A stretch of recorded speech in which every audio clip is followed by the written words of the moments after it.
అంటే నేను హేతువాదిగా పుట్టాను కాబట్టి, హేతువాదిగానే నేను తిరిగాను కాబట్టి సత్యాన్వేషణ నా హాబీ. నేను అందుకోసం ఏం చేసినా అనుమానిస్తానే ఉంటా, అందరిని అనుమానిస్తానే వెళ్తూ ఉంటా. కాబట్టి మరి వెళ్ళకూడదు అయితే. అదే అట్లేం లేదు, వెళ్ళొచ్చు. బట్ మీకు కంప్లీట్ గా మీకు ఇంట్రెస్ట్ వచ్చిన రోజే మీరు వెళ్తారు. ఇంతవరకు నేను చెప్పినా కానీ ఇంకెవరైనా చెప్పినా ఇంకా 10 మంది చెప్పినా మీరు వెళ్ళరు. ఏ రోజైతే మీకు అనిపిస్తుందో ఆ రోజే వెళ్తారండి. ఎందుకు వైద్యం 3 సార్లు వెళ్ళాను, క్లాసులు పీకాను. వెళ్ళారు, చెప్పండి మీకు ఏమైనా ఉపయోగం వచ్చిందా? రాలేదు. అదే అదే మోసం చేస్తున్నారు. నేను డబ్బులు కట్టిన డబ్బులు నాకు వెనక్కి ఇచ్చేయమన్నా, ఇచ్చేసారు. అంటే నేను జర్నలిస్ట్ అని చెప్పా, వాళ్ళు వెనక్కి ఇచ్చేసారు. ఆటో పిలిపించారు, అక్కడ దింపించమన్నా, అది అన్ని చేసి వచ్చా. అయితే మీరు చెక్ చేయడానికి వెళ్ళాను అంటున్నారు కదా, ఇలాంటి ఎపిసోడ్ నా రీసెర్చ్ ఇంకో కూడా తెలిసింది. శశికాంత్ ఓక్ అని ఒక అతను ఉన్నారండి, వింగ్ కమాండర్. అతను రిటైర్, అంటే ఆర్మీలో ఎయిర్ ఫోర్స్లో ఉన్నారు. సేమ్ ఇట్లనే అతనికి నాడీ ఆస్ట్రాలజీ గురించి తెలిసినప్పుడు సేమ్ మీలాగే అతను కూడా వెళ్ళి అసలు దీన్ని అంతా బయట పెట్టాలి, ఎంతమందిని మోసం చేస్తారు వీళ్ళు, అంత ఫేక్ ఇది అని చెప్పేసి ఒక అతని దగ్గరికి వెళ్ళారంట. అతను వెళ్ళి చూసేసరికల్లా ఏ ఆలోచనతోని వాళ్ళని బయట పెడదామన్న ఆలోచనతో వెళ్ళిన వ్యక్తి అంతే ఆపోజిట్ ఆలోచనతో బ్యాక్ వచ్చాడు.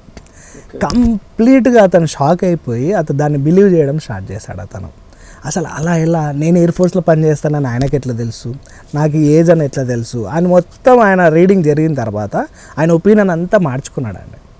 దెన్ ఈ గాట్ మెస్మరైజ్డ్. ఆయన రీడింగ్లో వాళ్ళకి అతను చెప్పారంట, మీరు మొత్తము మీ రిటైర్మెంట్ వరకు పనిచేయరు, మీరు రిటైర్ అయిపోతారు, దాని తర్వాత పలానా జాబ్ చేస్తారు అవి అని చెప్పి ఎగ్జాక్ట్లీ ఆయన లైఫ్లో అదే జరిగింది.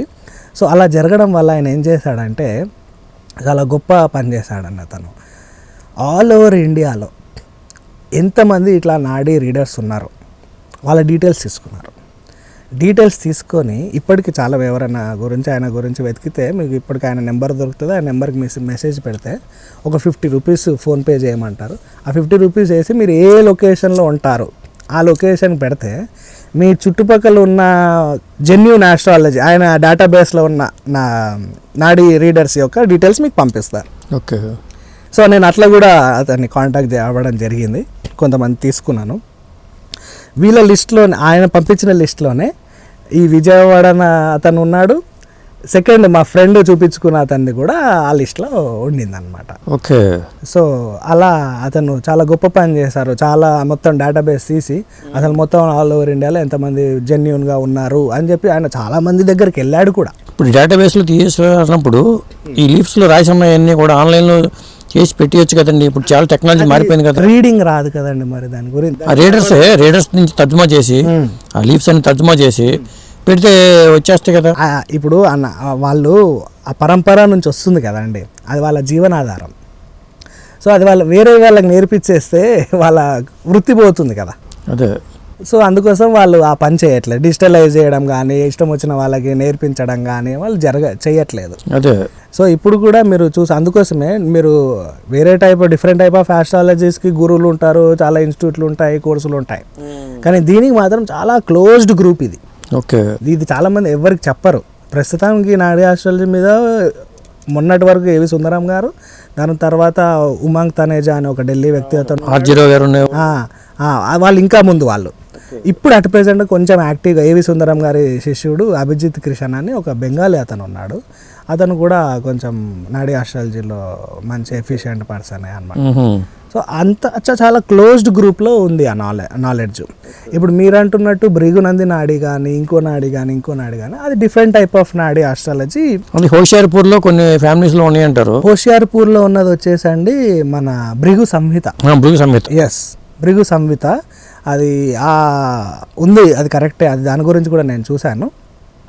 హుషార్పూర్లో ఆ ఫ్యామిలీ దగ్గర కొన్ని పేపర్స్ ఉండిపోయినాయి ఎప్పటికీ, ఆ భృగు సంహితకి సంబంధించిన పేపర్స్. ఇప్పుడు ఆ ఫ్యామిలీలో ఇద్దరు దగ్గర విడిపోయి అన్న తమ్ముల దగ్గర కొంతమంది దగ్గర ఉన్నాయని.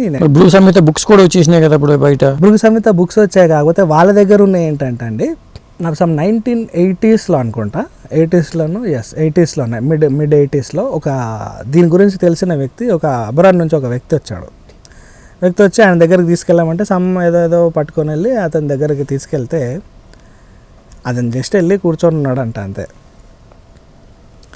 ఆయనకు సంబంధించిన leaf leaf in the sense leave అది కాదు, పేపర్ అది నార్మల్ బుక్ లాగానే ఉంటుంది. ఆ పేపర్ ఆయన తీసి ఆయన ముందర పెట్టాడట. పెట్టి అందులో ఏమున్నాడో మొత్తం చదివాడు. వచ్చిన ఆ వ్యక్తి పేరేంటి, ఏ కంట్రీ నుంచి వచ్చాడు, ఎందుకోసం వచ్చాడు, అసలు టెస్ట్ చేయడానికి వచ్చాడా లేకపోతే ఆయన ఉద్దేశం ఏంటి ఏందనేది మొత్తం అందులో వచ్చేసింది. మీరు చెప్పే బుక్స్ వచ్చినాయి ఇవన్నీ అన్నీ వచ్చేసి normal general Parashara type of ఇది కాన్సెప్ట్స్. ఇది వచ్చేసి ప్రాపర్గా నాడీ టైప్ ఆఫ్ జీవనాడీ టైప్ ఆఫ్ సంహిత అనమాట.